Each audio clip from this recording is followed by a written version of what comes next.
tell me about your grandmother and her meeting Isaac Babel, and let's go from there.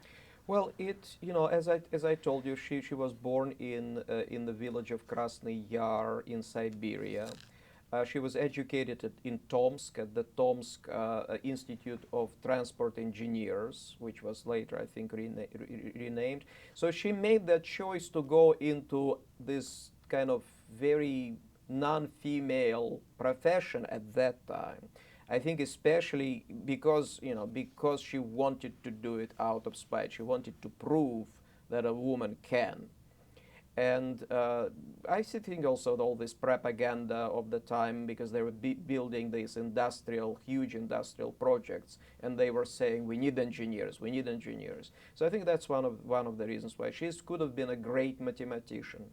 When she graduated from high school, her diploma said extraordinary abilities in math and in the literary humanitarian cycle. So those two sides of the brain, two sides of the spectrum, were obviously equally developed, because later she wrote about Babel. She wrote one of the most moving and detailed memoirs of his life.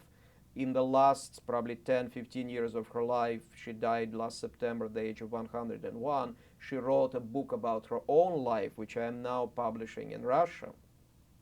So obviously, and Babel, even when he heard some of her stories, he said, oh, if only one could write the way that she tells a story. So obviously that kind of her language, her Russian language, was incredible. People would come to just listen to how she spoke.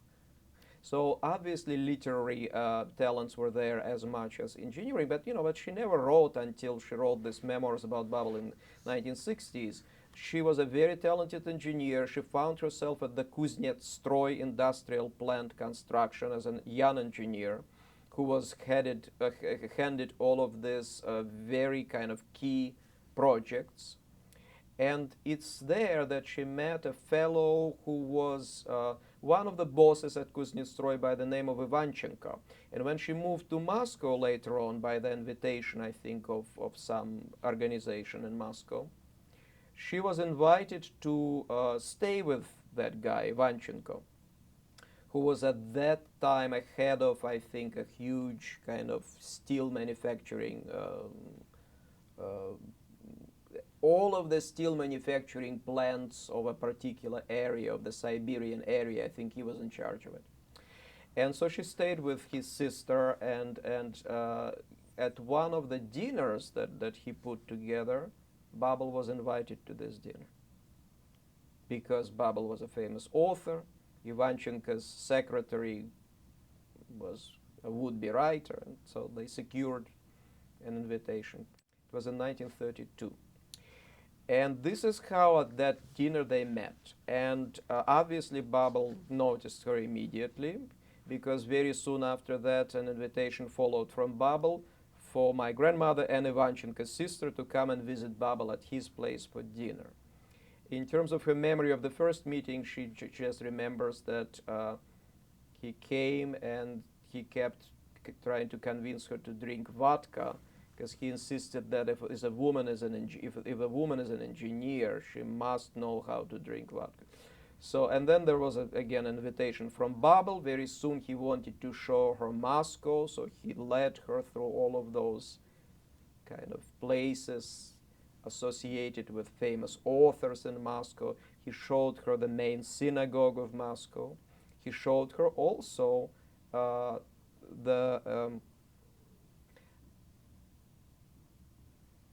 kircha, right? It is in Russian. It is I think it's a Roman Catholic kind of temple that his neighbor, who was a German specialist, Austrian specialist that Russians invited, or Soviet invited to consult them on certain issues.